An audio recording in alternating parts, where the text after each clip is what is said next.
देखिए, मेरा नाम मोहम्मद इरफान है और मैं आज अम्बेडकर भवन दिल्ली आया हूँ। किस लिए आया हूँ ये बताऊँगा। सबसे पहले आपके श्रोताओं को और पाठकों को हृदय की गहराइयों से जय भीम, सत श्री अकाल, नमस्कार, सलाम।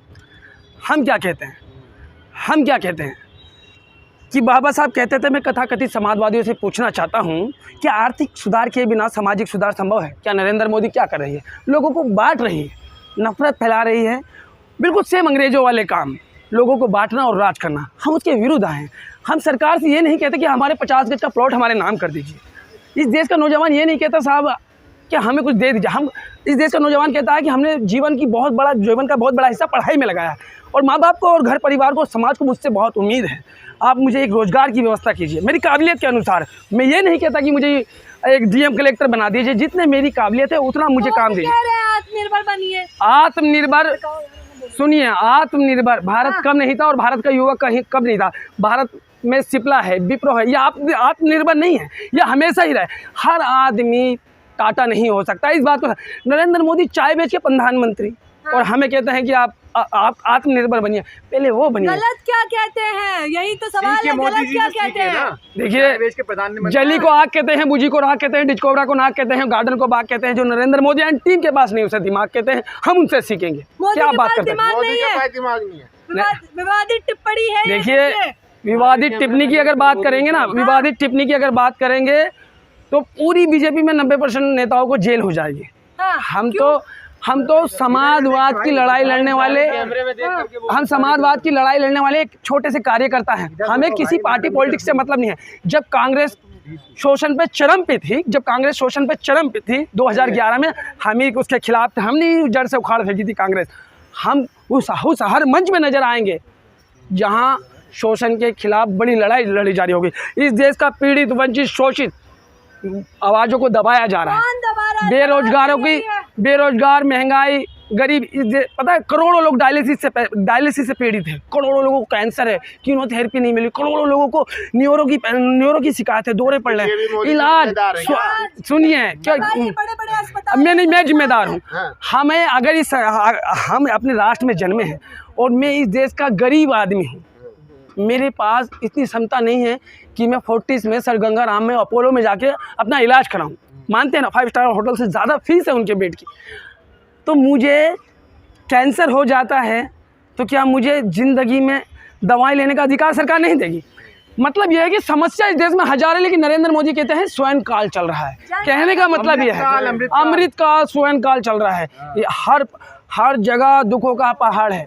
लेकिन सेवनार में रहने वाले और साउथ ब्लॉक में अपने पीएम कार्यालय में बैठने वाले, उन्हें नहीं दिख रहा भाई, उन्हें नहीं दिख रहा। क्योंकि देखिए, आपके बदन पे कपड़ा कम है और आप कश्मीर में खड़े हैं तो आपको सर्दी लगेगी, तो महसूस होगा कि सर्दी लग रही है।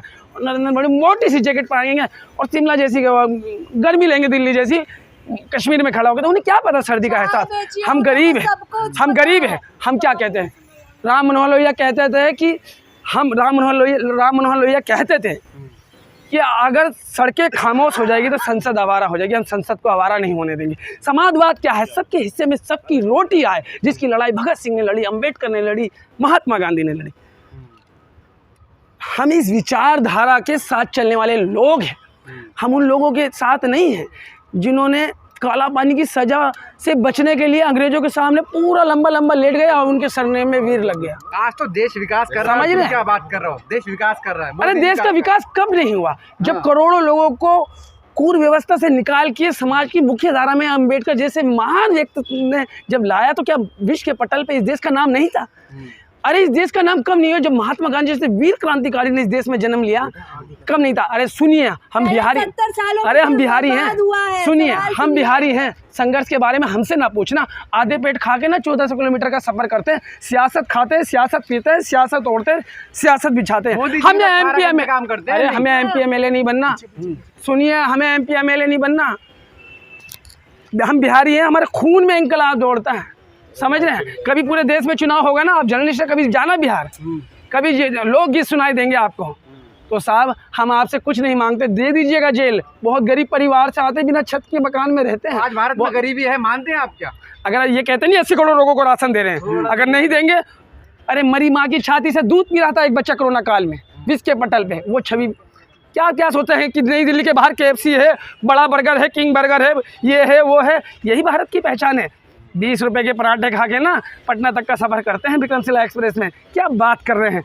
हम ये नहीं कहते कि ये छवि होनी चाहिए भारत की, लेकिन इससे इनकार कैसे कर सकते हैं कि देश की बहुत बड़ी आबादी। आप ही कहते हैं ना 80 करोड़ लोगों को राशन देते हैं, मत दीजिए, पता चल जाएगा। आज लोग क्यों नौबत आई देने की? 80 करोड़ लोगों को क्यों नौबत आई राशन देने की?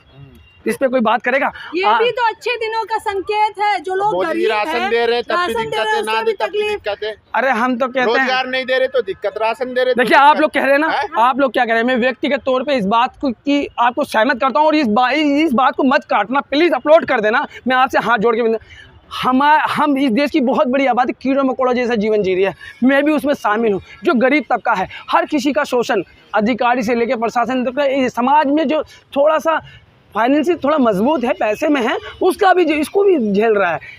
तो मुझे ऐसा लगता है कि समस्या इस बात की है कि अगले 10 साल तक भारत में एक भी बच्चे नहीं होने चाहिए, और अगले 10 साल बाद 20 साल तक एक ही बच्चा होना चाहिए। और उस एक बच्चे पे सरकार को मजबूत पॉलिसी लानी चाहिए कि अगर वो एक बच्चा, लेकिन ये तो जन जागरूकता की आवश्यकता है ना।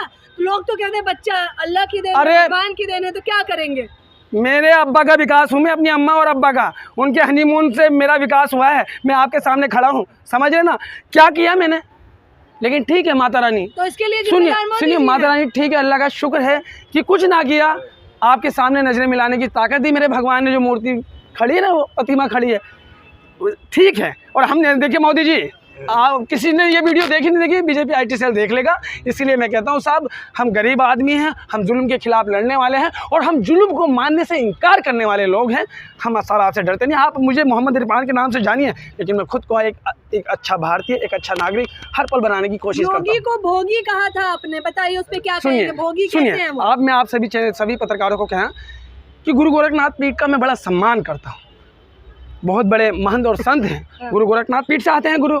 योगी जी महाराज, गुरु गोरखनाथ कहते थे, योगी मरण मीठा हो, बिना मरण कैसे योगी हो।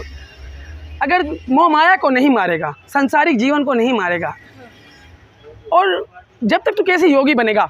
और एक योगी का काम होता है सभी के लिए दया दृष्टि और आशीर्वाद बनाए रखना। उसके लिए हिंदू और मुसलमान नहीं होता कोई, समझते हैं। इसीलिए मैं कहता हूँ, जब वो कहते हैं 20 और 80, तो मैं कहता हूँ ये जब ये 20 और 80 की जब ये बात करते हैं, तो मैं कहता हूँ कि ये योगी नहीं भोगी क्यों। लेकिन मैं ये नहीं कहा, जैन मुनि और साध्वी को आप देखना, पूरे जीवन 1 रुपया उनकी जेब में नहीं, 1 रुपया उनके अकाउंट में, पूरे पृथ्वी में उनके नाम की 1 गज जमीन नहीं।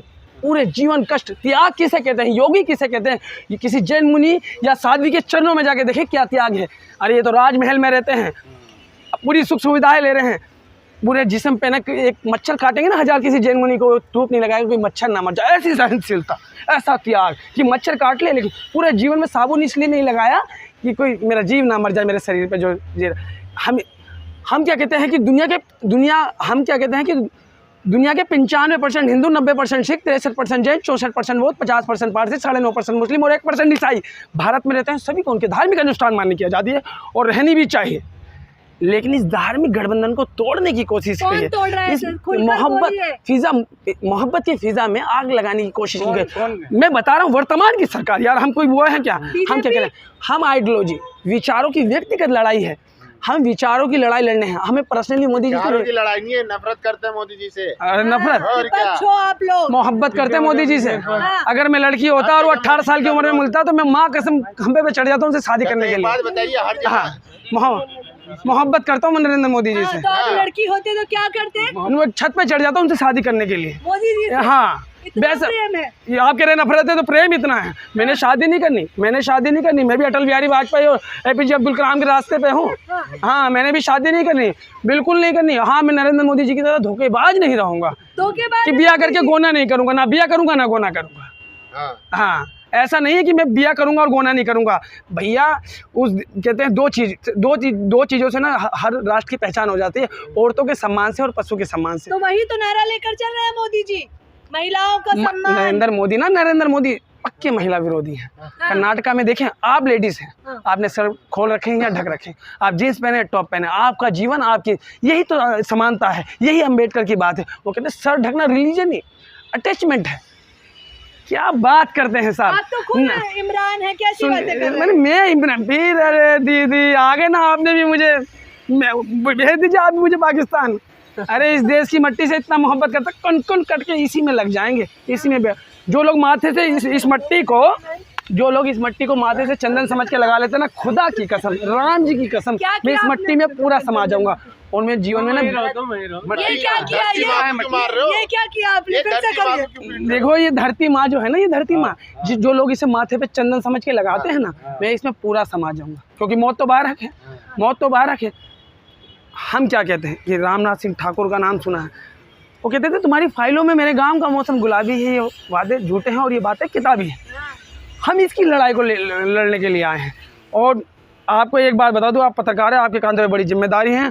हमेशा समाज में लास्ट पंक्ति में खड़ा हुआ व्यक्ति अगर अपने मुंह में कुछ रखता है, दिल में कुछ रखता है, सरकार तक कुछ पहुँचाना चाहता है, तो बुलवा दीजिए साहब, कोई दिक्कत नहीं है। जेल और कष्टमय जीवन है हमारा। हम 5 स्टार होटल, 3 स्टार या 2 स्टार ही नहीं देखा, ढाबे पे खाना खाते हैं, ढाबे पे खिलाते हैं, हमने कुछ नहीं देखा। आपकी जेल से भी बदतर ज़िंदगी है मेरे घर की, तो जेल से मत डर। हाँ, आपकी मार से डर लगता है, जिस दिन आप मारेंगे तो कह देंगे साहब गलती हो गई, लेकिन ये गलती दोहराने से आप ये गलती दोहराने से हमें रोक नहीं पाएंगे। आप कह रहे हैं आप पे भी जांच होनी चाहिए। जय हिंद, जय भारत, जय हिंद, जय भारत, जय हिंद, जय भारत।